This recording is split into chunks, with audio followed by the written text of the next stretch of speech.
Alors rebonjour à tous et bienvenue à ce trésor du Détrader du Hub Nizar pour vous retrouver.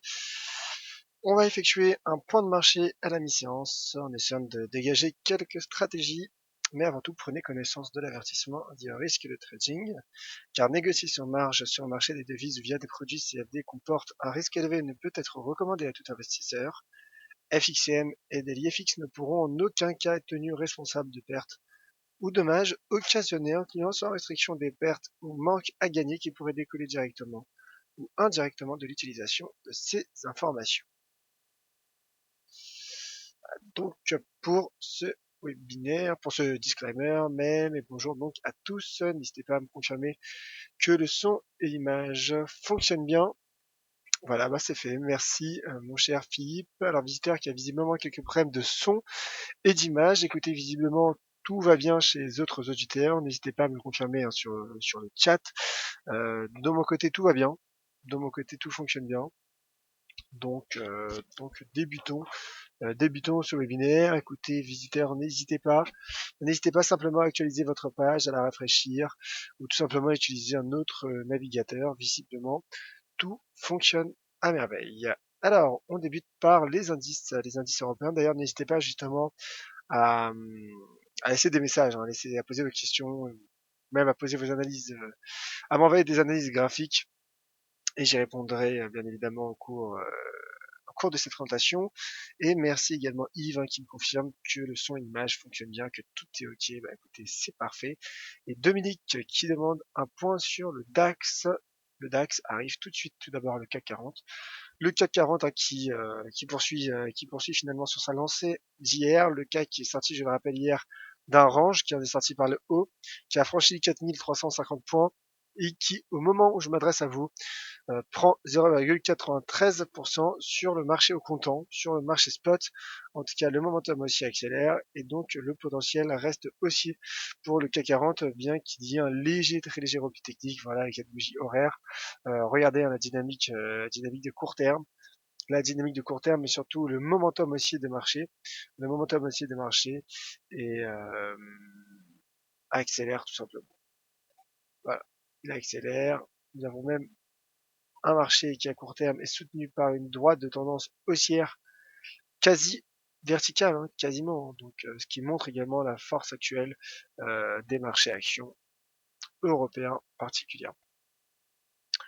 Idem donc pour le DAX qui a franchi 9945 points et le DAX qui conserve donc un risque et un potentiel haussier. Le DAX qui est également hier sorti par le haut d'un range et qui franchit également un autre niveau de résistance à 10 100 points, 10 100 points, qui est un bon niveau de résistance, qui est en train d'être franchi par le marché qui réintègre un canal ascendant, et donc qui se dirige tout droit vers les 10 500 points sur du moyen long terme. Un double bottom est c'est un double bottom plutôt court terme. Alors certes, il n'est pas parfait car la dynamique n'est pas, la tendance n'est pas clairement baissière, mais il y a en tout cas voilà, il y a tout de même ce contexte baissier, je suis en amont de ce double bottom qui est en train d'être franchi. La ligne de coup de ce double creux est en train d'être franchie par le marché. Donc potentiel haussier également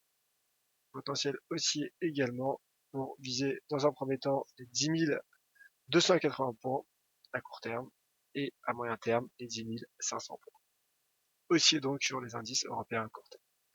L'euro-dollar, bah écoutez, l'euro-dollar, comme je le disais dans le morning meeting de 11h, l'euro-dollar est baissier. Hier, le marché a cassé les 1,1150.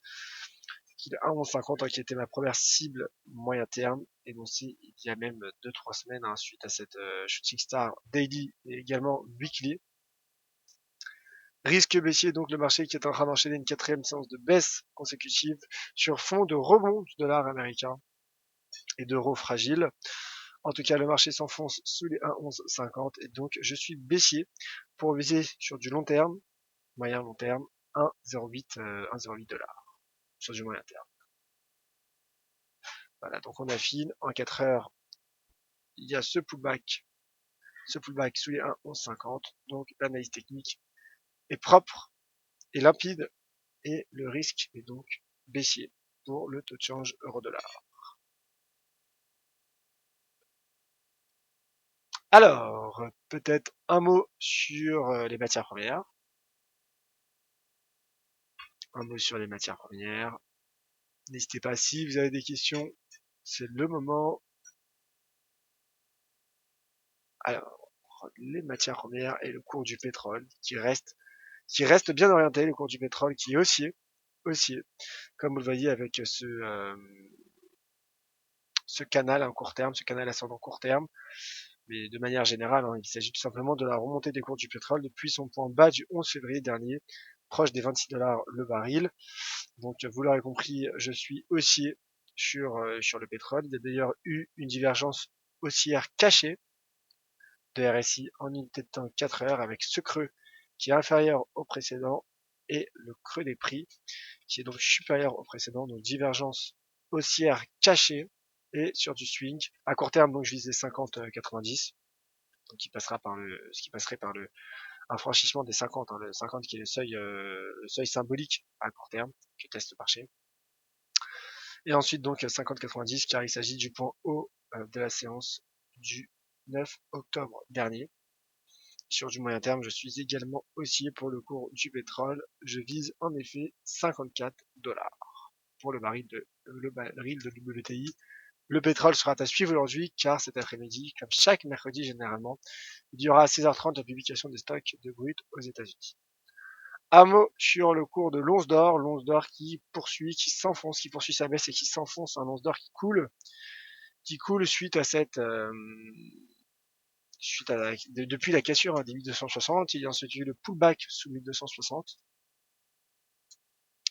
Cassure hier de cette oblique haussière, et donc je vise, enfin en tout cas je maintiens mon objectif à 1215 $, car il s'agissait là de mon objectif énoncé depuis la cassure des 1260 $ l'once d'or. Voilà. Donc, risque baissier pour le cours de l'or qui est affaibli par les fondamentaux, d'abord par la remontée du dollar américain, également par le rebond des indices, le rebond des marchés actions, puisque le long-terme est une valeur refuge, je le rappelle, et également par la perspective d'un relèvement des taux de la Réserve fédérale dès le mois de juin prochain. Je rappelle que la Fed tiendra son FOMC le 15 juin prochain. Voilà, donc baissier pour le cours de 11 heures pour viser 1215 $. Alors, passons peut-être aux commentaires. Alors, pas mal de commentaires, pas mal de bonjour, je vous en remercie. Bonjour Olivier Discalex, Dominique, Yves, Philippe. Bonjour Scorpion Loïc également, Scorpion Loïc que j'ai rencontré vendredi dans le cadre de notre journée d'immersion au sein de nos locaux dédiés FXM, nos locaux parisiens. Donc bonjour mon cher Scorpion et merci de suivre ce webinaire. Alors visiblement il n'y a pas de questions sur le chat, bah écoutez c'est parfait, vous retrouverez à 15h15 Vincent pour un point de marché, un Wall Street Insider spécial Banque du Canada, car la Banque du Canada interviendra à 16h. Il y aura également Nicolas Lavallée à 16h donc pour le point de marché Vague d'Elliott Frochette Andrews. Et vous me retrouverez à 17h30 pour la closing bell. Merci à toutes et à tous, c'était Yoav Nizar. La conversation se poursuit, les analyses se poursuivent également sur Twitter, @Yoav Nizar et sur les différents réseaux sociaux. Merci à tous, c'était Yoav. Bon appétit et bon après-midi.